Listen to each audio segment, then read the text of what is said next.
We just went through a whole rules committee situation, and we just passed new rules just a couple of months ago. So at this point, I'm not comfortable with changing that rule for changing that rule for those reasons. So I personally don't think we should change the rule at this time. Possibly the next time we go through a review process, the next time a Rules and Regulation Committee is formed, they'll deal with it and they'll give recommendations to the board. But I would not go for it now. I just call to your attention that in the past we weren't allowed to have motorcycles on the property, and now we allow motorcycles in the first parking section.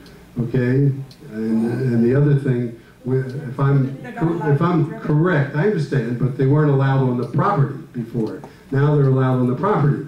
And if my memory serves me correctly, I haven't seen it in the docs, these trucks that we have here, not the SUVs so much, but the panel trucks that we have here. I don't know the proper terminology. Those also were not allowed in the past. But not true?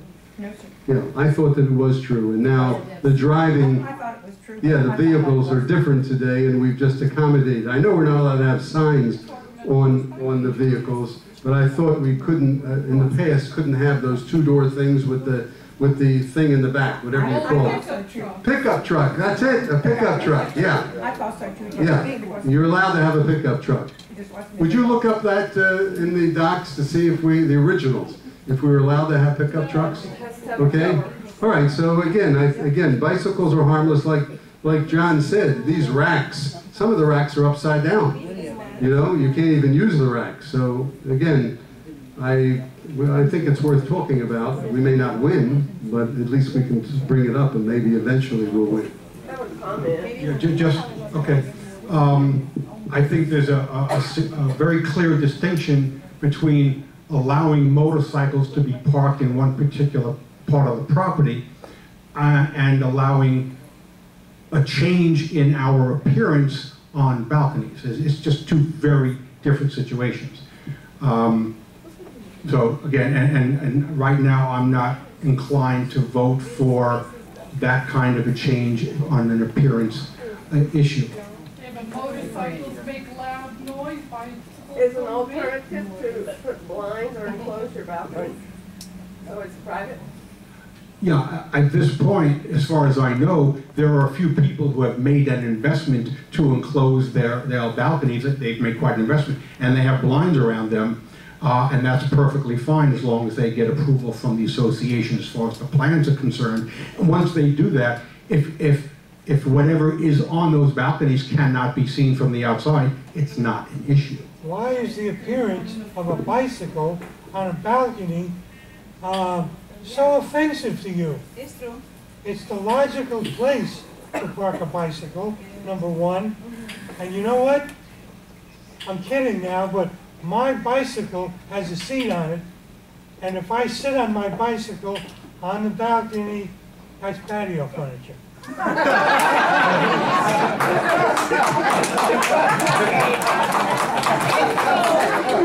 Very good, thank you.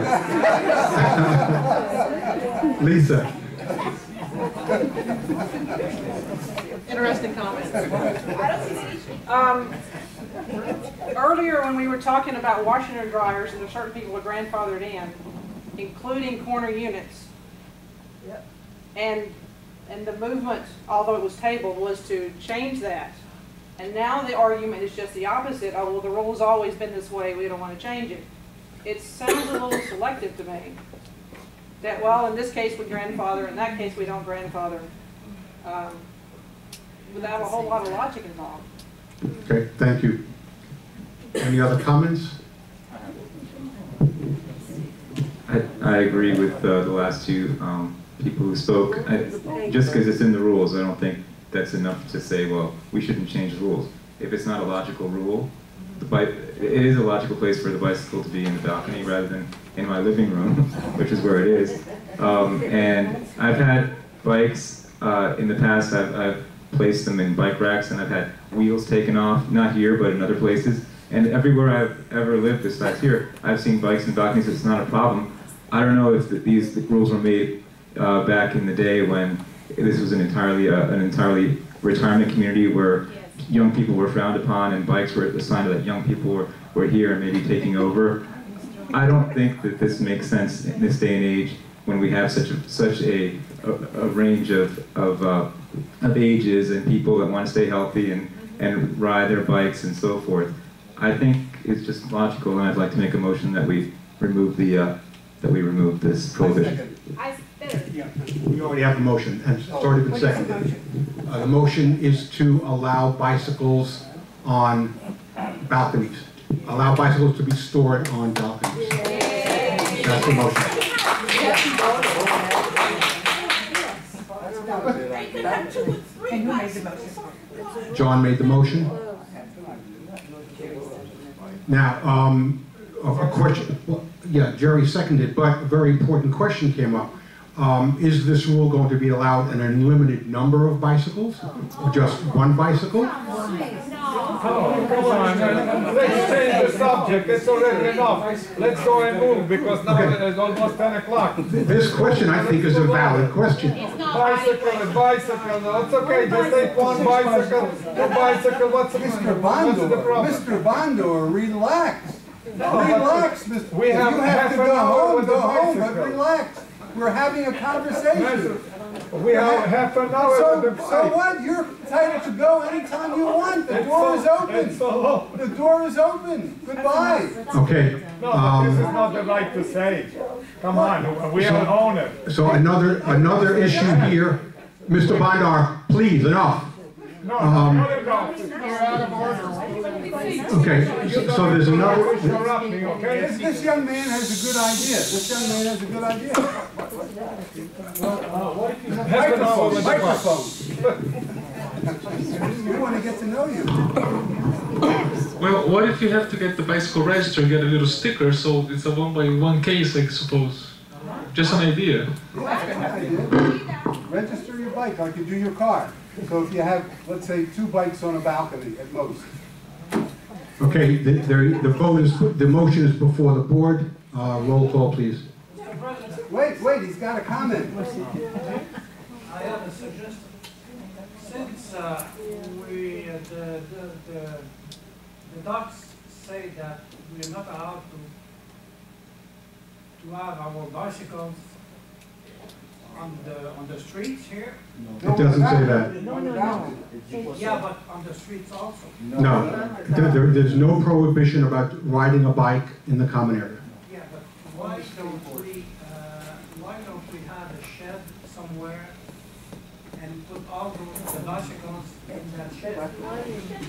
Because we don't have a place. That's another possibility, but then it would mean somebody. It will be covered. Yeah, but then it would mean any kid or any person who has a bike on one side of the property has to walk all the way to the other side of the property. That I see a lot of problems with that. We have a motion before the board. Please call the roll. Colin Goslin? No. Francis Mesereau, no. John Labriola? Aye. Gerald Miro? Yes. Marvin Chow? No. What do we know? Motion failed by a vote of 3-2. That's what we need, younger people. Okay, next item on the agenda is vending machines in the common area. I'll give that to Mr. Levy. Okay, the reason why this was not for the individual buildings. This was asked to be placed on the agenda by John to have vending machines in either the tennis courts or in the clubhouse common area. This is why it's on the agenda. Thanks, Marvin. And the reason I wanted this placed on the agenda is because I also did not agree with that proposal, and I was puzzled by the idea of having vending machines in all the laundry rooms. But I do think it's logical to have them at the tennis courts. People they don't necessarily want to drive out to Walgreens at 11 o'clock when they find out, you know, they're out of Coke or whatever it is. And it's a good source, secondary source of income perhaps for our village. We're looking for ways to pay for all these improvements. Why not have a couple at the tennis courts and one or two out here by the pool or in front? We can discuss that, but why not have that as an option for residents to get, you know, to be able to satisfy their thirst or hunger on an emergency basis. John, the question is, we have had that before, and I believe that the vending machine companies have taken them out because we didn't do the volume that was necessary to have them make the investment. I think that was the case. Does anybody? Yes, that's true. That was the case. They weren't giving us any revenue. They were using more electricity than they gave us, and people were not, and they weren't practical. They weren't economical. So why were we proposing to put them in the laundry rooms? That was a new idea, and it was voted down. Okay. It was very unpopular. I think that would be a good idea because, you know, your little tea shop closes so Excuse me, board comments. I was around when there were vending machines by the tennis court and outside by the pool. And one of the comments that I observed is that those cooling systems were, especially during the summer months, were operating 24/7. They almost never shut down.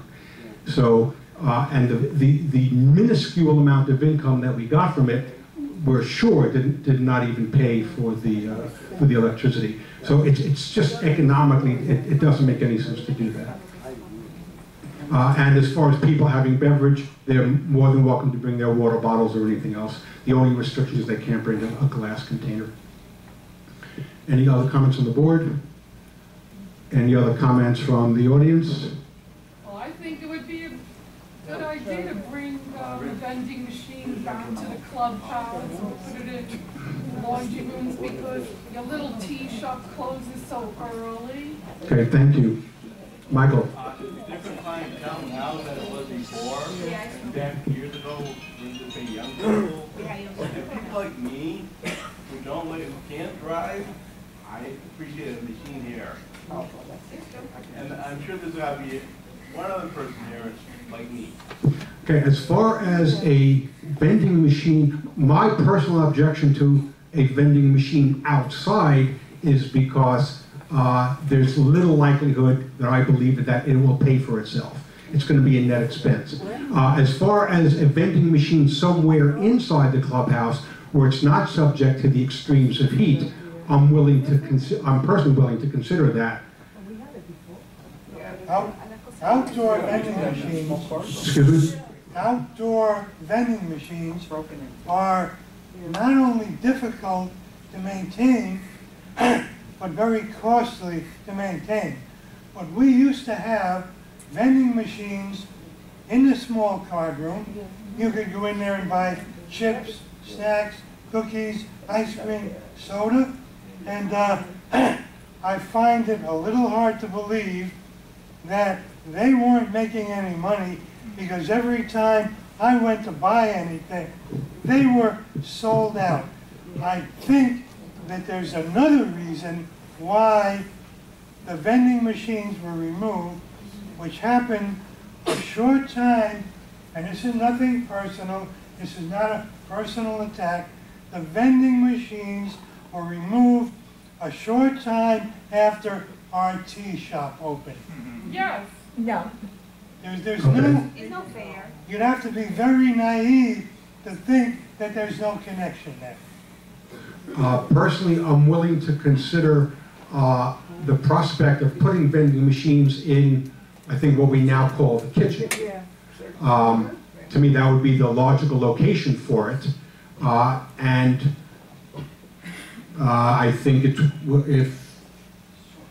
do you think it's possible to get a bid from a vendor for just a location in the kitchen? Sure, anything's possible. I can talk to them, and they may stipulate where they want it for exposure, but yeah, I'll bring somebody in, the people that we have. Any objections on the board to having management look at that? Can we get 3 bids? Can we get 3? Well, yeah, of course, there's always multiple bids, right? Yeah, we'll get 3, and whoever gives us the highest percentage. We don't pay for anything, yeah. Do we need a board, do we need a board vote on that, or just have you do it? We Okay, don't need a formal motion very good. for management to look into it. Okay, next item is payment plans. And Mr. Levy, please give us the details on that, and the information is in our package.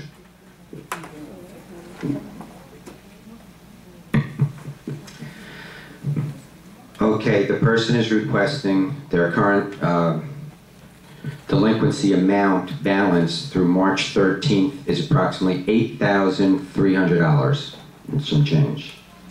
They would like to make a down payment of $2,100, which is roughly 25% of the total. They will restart their monthly maintenance of $418 and special assessment fees of $115 for a total of $533.53 per month. And on top of that, they wish to pay, or they can afford to pay, an extra $100 per month towards the delinquent balance for a period of 9 months.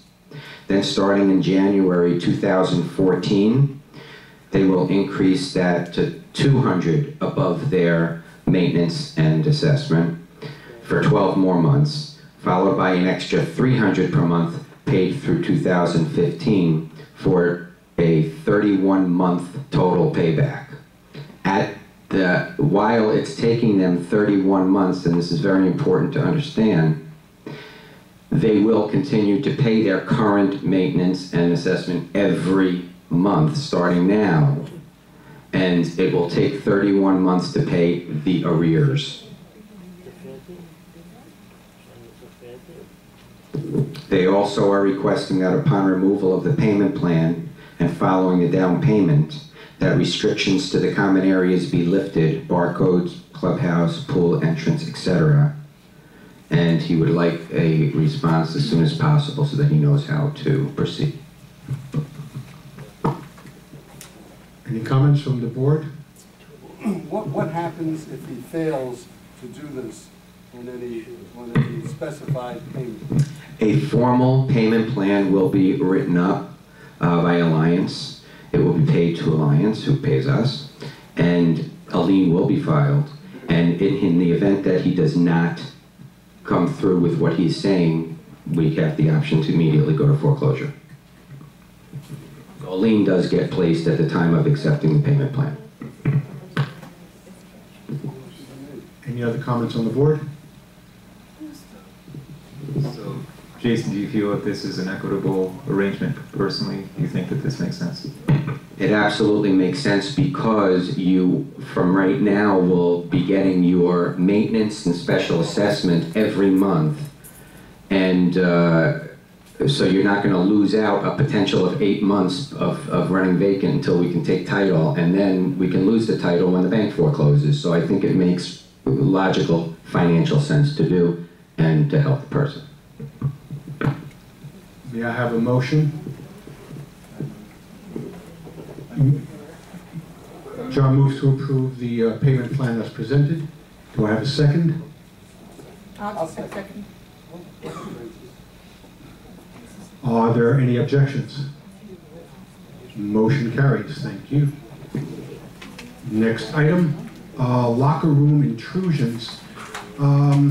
This topic was brought up during the last board meeting, but since at the time it was not on the agenda, and we thought it warranted further discussion, it was added to tonight's agenda.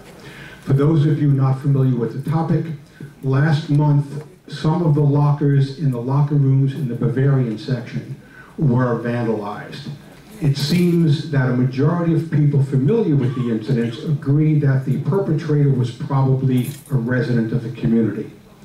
The question is, what, if anything, should the association do? Well, I think this could be a lengthy discussion. I doubt we're going to be coming to any significant decision about it tonight. My personal point of view is, since there's nothing we're likely to do about this tonight, to table it again to the next meeting, and hopefully there'll be a lot less to deal with next meeting, and we can at least discuss the situation. So can I have a motion to table?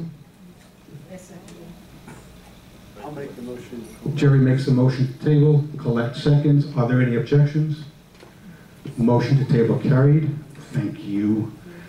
Next on the item is the golf cart.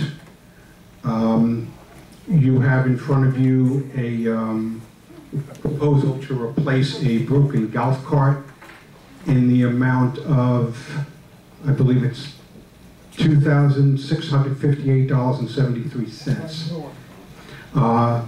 May I have a motion to accept that proposal and we can discuss?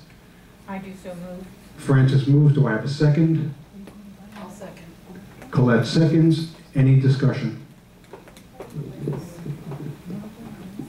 It just seems to me like it's a lot of money for a golf cart.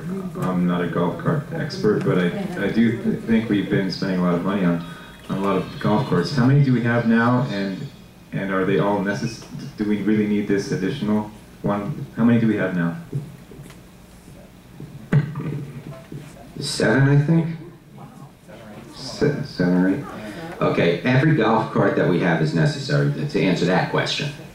And the golf cart that is that is completely gone right now, which is the only time that we're replacing them, as you've seen from the past pictures, is the one that the painter uses to bring his ladder and to bring all the paint, and the one that looks like that's falling apart. If people have seen him driving around with this.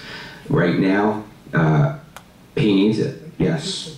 As to the price of it, normally something like this would be well over $3,500, $4,000. I mean, even when we did the bids, the reason why we're getting this price is because we made a deal, and the board had this. The previous board had all of the everything in front of them with bids, and we said to him that if you look at the past meetings, that we obviously are going to have golf carts that are going to die completely. They're more than 20 years old on the property. Give us the price now as if we're going to buy them all.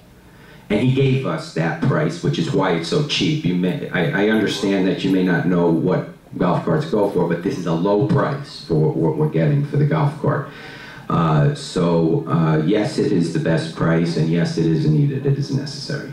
I noticed it's a gasoline-fired golf cart. Why aren't we getting an electric golf cart? There's 2 reasons. This gasoline, first of all, to get these prices, we have to get what they are taking in off of leases, number 1. But number 2,